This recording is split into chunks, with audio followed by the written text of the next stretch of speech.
Welcome back to the Riichi Mahjong guide. In today's video, we'll be talking about making a winning hand in Mahjong.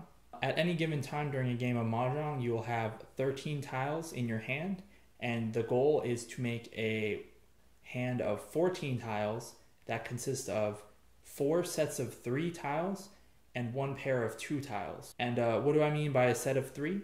It could either be a sequence of consecutive tiles of the same suit, like this, 1, 2, 3, or it could be a triplet of any one tile, like this, just 3 of the same exact tile, or like this, 3 of the chun, and you need 4 of these types of sets of 3. So for instance, if we had 4 sets of 3 in our hand like this, 1, 2, 3 of manzu, 6, 7, 8 of sozu, 3, 1 of pinzu, 3 chun, that would qualify as our 4 sets of 3 in a hand. And then we'd also need a pair, for instance, a pair of the East or Tone. Altogether, this would qualify as a winning hand in Mahjong. And the way you get to a winning hand is by exchanging tiles from your hand every turn. So the way Mahjong works is that on every one of your turns, you get to draw a tile to add to your hand, and then you have to discard a tile. So drawing the tile will get you to 14 tiles in your hand, and then you discard a tile to go back to 13.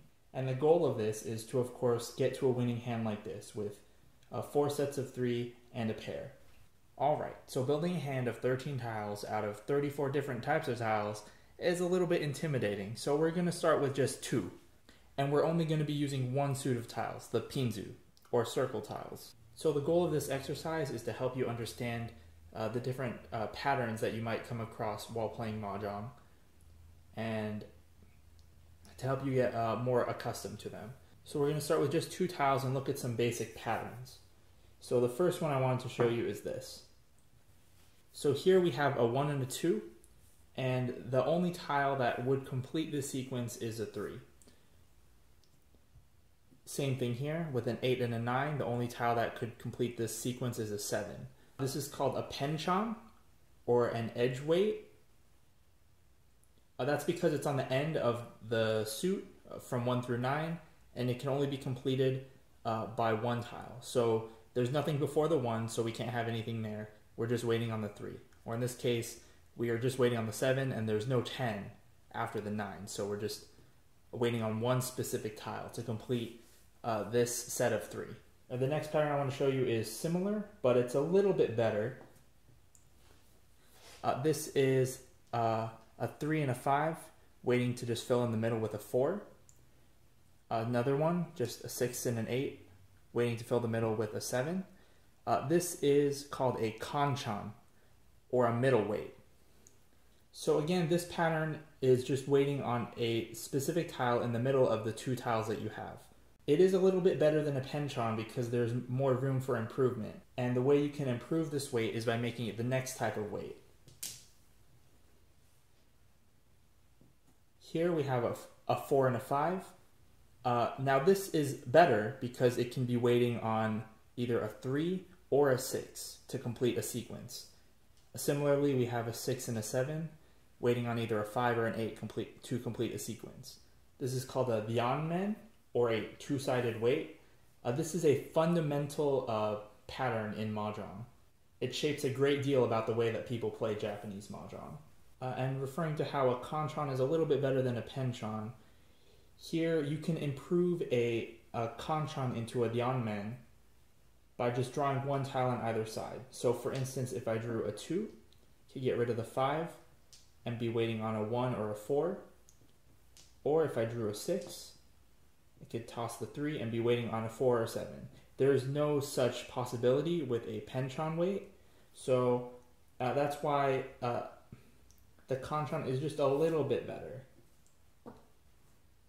And the last thing to note is if you have a pair of the same tile, you're just waiting on a 3rd copy of that tile to make a set of 3, or a triplet.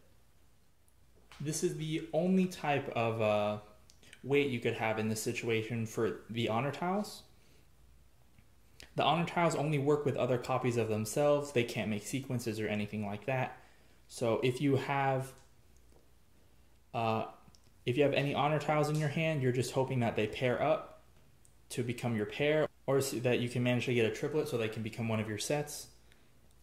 For instance, if these two tiles were your two tile hand and you draw another chun, you would just toss the hatsu, and then you'd be waiting on another chun to complete this set of 3. In this way, the honor tiles are a lot less flexible than numbered tiles, but they are also worth more when it comes to scoring the hands in most cases. So that's something we will discuss later. Okay, so let's take this up one more level. Let's talk about if your hand has 4 tiles instead of just 2. So in this exercise, what we're looking for is to complete a hand of 5 tiles with a set of 3 and a pair. So for instance, if we're just taking this set of 4 tiles, we have a pair of the 1, and we're just looking for a 7 to complete this tile. So essentially, if we have a pair, then any of those patterns that I showed you earlier are the same. So if we're looking at here at this kanchan, we're still waiting for a 7 because we already have a pair. One other thing we have to look at is if we have 2 pairs already, we're just waiting for an additional copy of either of these tiles to complete a set of 3, while the other pair remains as the pair to complete our hand. So for instance, this hand would be complete if we got either a 1 or a 5.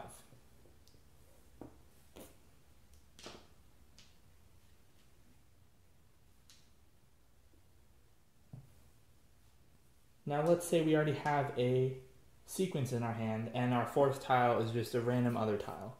That means that since our set of 3 is done, we're just waiting on a pair of that last tile to complete our hand of 5 tiles.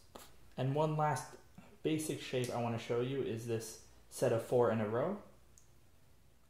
We can regard this as either having a sequence of 5, 6, 7 and waiting on a second copy of the 8 to be our pair, or we have a sequence of 6, 7, 8 and waiting on another copy of the 5 to complete our pair. This is called a nobetan, which is essentially a pair wait 2 times over.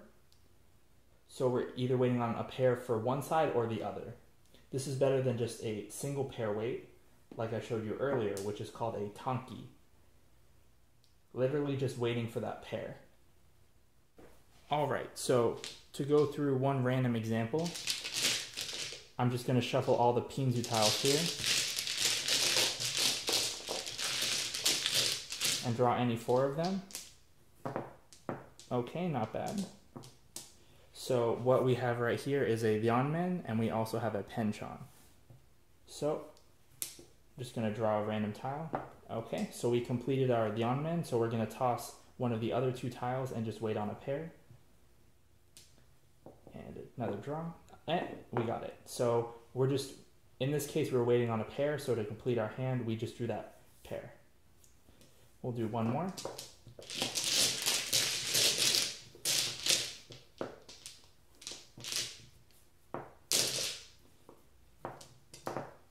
Ooh, this is not that good. These tiles are not very useful together, but there's always room for improvement. Right now, the only tile that could complete a sequence is the 8. So we're going to draw. We drew a 3. So in this case, we got a Ryanmen. We can just discard our 1. And next, oh, drew another 1. Wasteful, but can't do much about that. Okay, here we go. We improved our kanchan from to a Ryanmen by drawing the 6, discarding the 9. Oh, another 1. Okay, here we go. So we paired up our 3. So if we toss the 4, we're waiting on either the 5 or the 8. And we got it.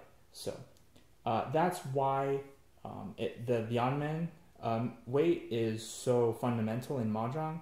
It's the best kind of basic weight you can have because it allows you to wait on 2 different tiles while also not using up any of those tiles in your hand. For instance, if you have a hand like this, where you have 2 pairs and you're waiting on 2 different types of tiles, either the 1 or the 9, half of those tiles that are left to be drawn are already used up in your hand. So instead of having a weight like this, where all the 5s and 8s are still in the drawing pile. In this case, half of your winning tiles are already in your hand. So even though you are waiting on 2 different types of tiles, there are less of those tiles left to be drawn. That's great and all, but what if you don't have any tiles to practice this with? Or what if the video game or the app you're playing, it doesn't care that you're a beginner, you still have to play as though you know the full set of rules? Well, what you could do is, if you don't have any tiles, you could just take a deck of cards, pull out everything 10 or above, and you're just left with ace through 9. In this case, I got 2 decks of identical cards and put them together so that it'd be a little bit easier to visualize. So these 36 cards are essentially the same 36 tiles of one suit in Mahjong. So using a set of cards like this, you can practice this technique. So for instance, we could just draw 4 cards and then just go through it like this. Okay, so we were waiting on just a 4, but now we drew a 6. So we can make this into a no baton, waiting on a 6 or a 9. And there we go. So if you don't have any tiles or anything like that, this would be a good way to practice making these smaller hands like this. And then you could work your way up from a 4-card hand to a 7-card hand, and even maybe toss in another suit. You could add another deck of cards and practice using 2 suits of tiles and work your way up from there. And all of this might be a little abstract if you haven't experienced a game like this before. So feel free to leave any questions in the comments, and thank you so much for watching.